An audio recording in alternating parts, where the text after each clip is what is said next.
एक दिवसीय रीवा प्रवास पर पहुंचे केंद्रीय मंत्री नरेंद्र सिंह तोमर विधानसभा कार्यकर्ता सम्मेलन में हुए शामिल। कार्यकर्ताओं को दिया जीत का मंत्र। आपको बता दें कि 2023 विधानसभा का चुनाव एवं 2024 में होने वाले लोकसभा चुनाव को लेकर भारतीय जनता पार्टी लगातार सक्रिय दिखाई दे रही है। चुनाव में जीत हासिल करने के लिए राष्ट्रीय स्तर के नेता मैदान पर उतर चुके हैं। केंद्रीय कृषि मंत्री एवं मध्य प्रदेश विधानसभा चुनाव समिति के संयोजक नरेंद्र सिंह तोमर आज एक दिवसीय प्रवास पर रीवा पहुंचे, जिसके बाद एनसीसी मैदान में आयोजित विधानसभा कार्यकर्ता सम्मेलन में शामिल होकर केंद्रीय मंत्री ने कार्यकर्ताओं में जोश भरने का काम किया। रीवा को मंत्रिमंडल में जगह न मिलने पर विपक्ष के द्वारा किए गए कटाक्ष के सवाल पर केंद्रीय मंत्री ने कहा कि कांग्रेस तो सिर्फ कटाक्ष कर सकती है। मैं मीडिया के माध्यम से कांग्रेस के लोगों से पूछना चाहता हूं कि आपकी भी सरकार रही है, आपने भी बहुत प्रतिनिधित्व दिया होगा रीवा या फिर रीवा क्षेत्र में आपके द्वारा क्या क्या काम किया, उसका भी तो लेखा जोखा दो।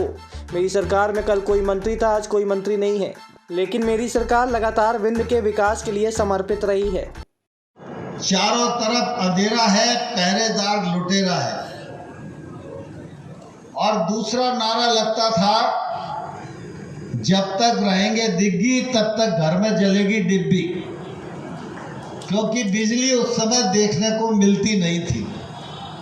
लेकिन आज 28,000 मेगावाट बिजली के उत्पादन वाला राज्य मध्य प्रदेश है।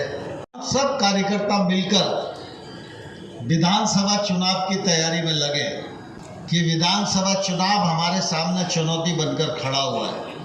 लेकिन अच्छा कार्यकर्ता कौन होता है?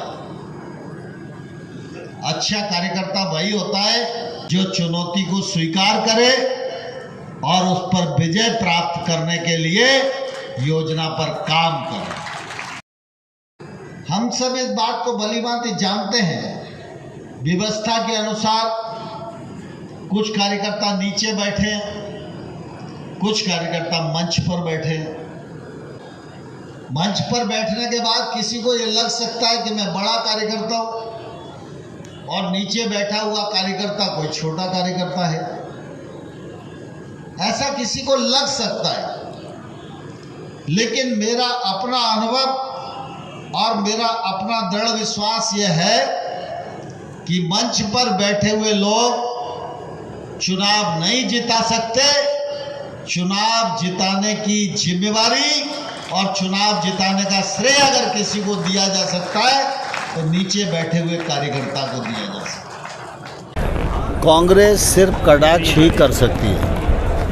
मैं आपके माध्यम से कांग्रेस के लोगों से पूछना चाहता हूं कि आपकी भी सरकार रही और आपने बहुत प्रतिनिधित्व भी दिया होगा।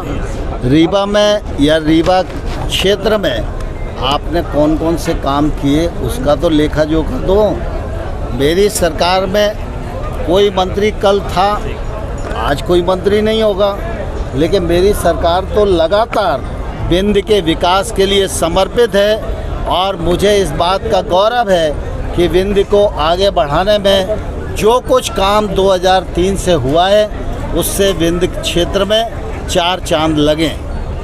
मणिपुर घटना को लेकर मणिपुर की घटना चुनाव में सांसदों को भी मौका दिया जाएगा। विधानसभा चुनाव में कौन प्रत्याशी होगा ये चुनाव समिति तय करेगी। आप संयोजक हैं प्रदेश के विधानसभा चुनाव के, तो क्या माने गुजरात पैटर्न पे चुनाव कराएंगे कि जो पुरानी अपनी परंपरा रही परंपरा के अनुकूल कराएंगे?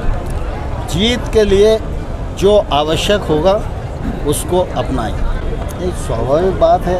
आप तो रिकॉर्ड उठाकर देख लो, ग्रामीण सड़कों का मामला हो, जिला सड़कों का मामला हो, राज्य स्तर की सड़कों का मामला हो, चाहे नेशनल हेरिटेज का मामला हो, जो कुछ काम हुआ है वो भारतीय जनता पार्टी की सरकार के समय सोशल मीडिया पर वायरल हो रही। ऐसे में कार्यकर्ताओं पर क्या मैसेज जाएगा? दूसरे जिले से बुलाकर बना देना? देखिए, मुझे लगता है कि ऐसा नहीं होगा। मुझे मालूम नहीं है जो आप विषय कह रहे हैं। सामान्य तौर पर कोई व्यक्ति सतना में रहता था, वो आप रीवा में रहने लगे, तो अगर रीवा में अगर उसने रहना शुरू कर दिया तो रीवा में पार्टी का काम करेगा। अब वोटर आईडी तो जब चेंज कराने की ज़रूरत पड़ेगी तभी चेंज होगी।